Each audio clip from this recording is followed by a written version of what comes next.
দেশের বাইরে আমার কোনো ঠিকানা নেই, এটাই হলো আমার ঠিকানা।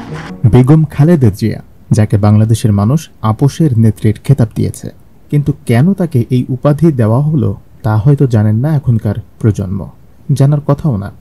বিগত 16 বছরে সর্বোচ্চ চেষ্টা করা হয়েছিল বাংলাদেশে ইতিহাস থেকে যে পরিবারের ভূমিকা মুছে ফেলা। চলুন এক নজরে দেখে আসি কেন বেগম জিয়াকে বলা হয় আপোষের নেত্রী। প্রায় 6 বছর নির্বাসিত জীবন কাটানোর পর 1981 সালে শেখ হাসিনাকে আওয়ামী লীগের সভাপতি নির্বাচিত করা হয় এবং তিনি দেশে ফিরে হাল ধরেন দলটির। একই বছর তৎকালীন রাষ্ট্রপতি লেফটেন্যান্ট জেনারেল জিয়াউর রহমানকে হত্যা করা হয়। এরপর ক্ষমতা দখল করেন আরেক সেনাপ্রধান হুসেইন মোহাম্মদ এরশাদ। এরশাদের শাসনামলে একযোগে গণতন্ত্র পুনরুদ্ধারের সংগ্রামে আওয়ামী লীগ ও বিএনপি, সেই সময় আওয়ামী লীগ ছিল দেশের সবচেয়ে জনপ্রিয় দল। 86 সালে এরশাদ এক নির্বাচনের আয়োজন করলেন। আওয়ামী লীগ, বিএনপি ও জামাত সিদ্ধান্ত নিল যে তারা নির্বাচন বর্জন করবে, কিন্তু শেষ পর্যন্ত আওয়ামী লীগ ও জামাত এরশাদের আয়োজিত 86 নির্বাচনে অংশ নেয়। আর সে সময় অনেকে আওয়ামী লীগের জাতীয় বেঈমান বলেও আখ্যায়িত করেন। অনেক সূত্র থেকে জানা যায় সেই নির্বাচনে অংশ নেয়ার জন্য শেখ হাসিনা তৎকালীন সরকার প্রধান থেকে মোটা অঙ্কের টাকা নিয়েছিলেন। জাতীয় পার্টি, আওয়ামী লীগ বা জামাত নির্বাচনে অংশগ্রহণ করলেও বিএনপি নির্বাচনে অংশগ্রহণ করল না, করলে হয়তো শেখ হাসিনার মতো বেগম জিয়া মোটা অঙ্কের টাকা পেতেন। সেই সময় থেকেই তার নাম দেয়া হলো আপোষহীন নেত্রী। 86 নির্বাচনে অংশ না নিলেও খালেদা জিয়া তথা বিএনপির জনপ্রিয়তা উঠে গেল তুঙ্গে। 91 সালে এরশাদের পতন হলো। তত্ত্বাবধায়ক সরকার আয়োজনে অনুষ্ঠিত হলো নির্বাচন।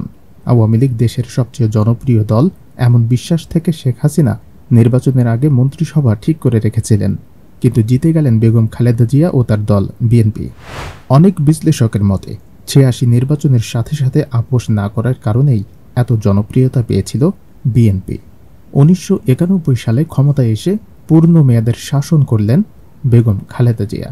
মেয়াদ শেষে তিনি দলীয় সরকারের অধীনেই 1996 সালে নির্বাচন দিলেন। অনেক বিশ্লেষকের মতে এটি ছিল একটি রাজনৈতিক ভুল। একই ভুল 2014 সালে শেখ হাসিনা করেছিলেন, কিন্তু বেগম খালেদা জিয়া যখন দেখলেন এই নির্বাচনের পক্ষে জনগণের সমর্থন নেই, তখন তিনি ক্ষমতা আঁকড়ে ধরে বসে থাকলেন না। কোনো আন্দোলনকারীদের উপর গুলি চালালেন তিনি। তার ভুল শুধরে নিলেন, শান্তিপূর্ণভাবে ক্ষমতা ছেড়ে দিয়ে তত্ত্বাবধায়ক সরকারের অধীনে নতুন করে নির্বাচন দিলেন। 2009 সালে বিডিআর হত্যাকাণ্ড, 2013 সালে শাপলা চত্বরের ঘটনা, এইসব নিয়ে 14 নির্বাচনের আগে অনেকটা দুর্বল হয়ে গিয়েছিল আওয়ামী লীগ। শেখ হাসিনা সেটা বুঝতে পেরেছিলেন, আর তাই তিনি তত্ত্বাবধায়ক সরকারের অধীনে নির্বাচন দিলেন না, এমনকি এই প্রথায় বাতিল করে দিলেন। বেশ কিছু সূত্র থেকে জানা যায় যে সে সময় শেখ হাসিনা বেগম জিয়াকে 2014 সালের নির্বাচনে অংশ নেয়ার বিনিময়ে বেশ কিছু মন্ত্রণালয় দেওয়ারও প্রস্তাব দিয়েছিলেন, কিন্তু এবারও আপোষ করবেন না খালেদা জিয়া। তত্ত্বাবধায়ক সরকারের অধীনে নির্বাচন, এই দাবিতে অনড় ছিলেন তিনি। ফলাফল, বিএনপি 2014 সালের নির্বাচন বর্জন করল।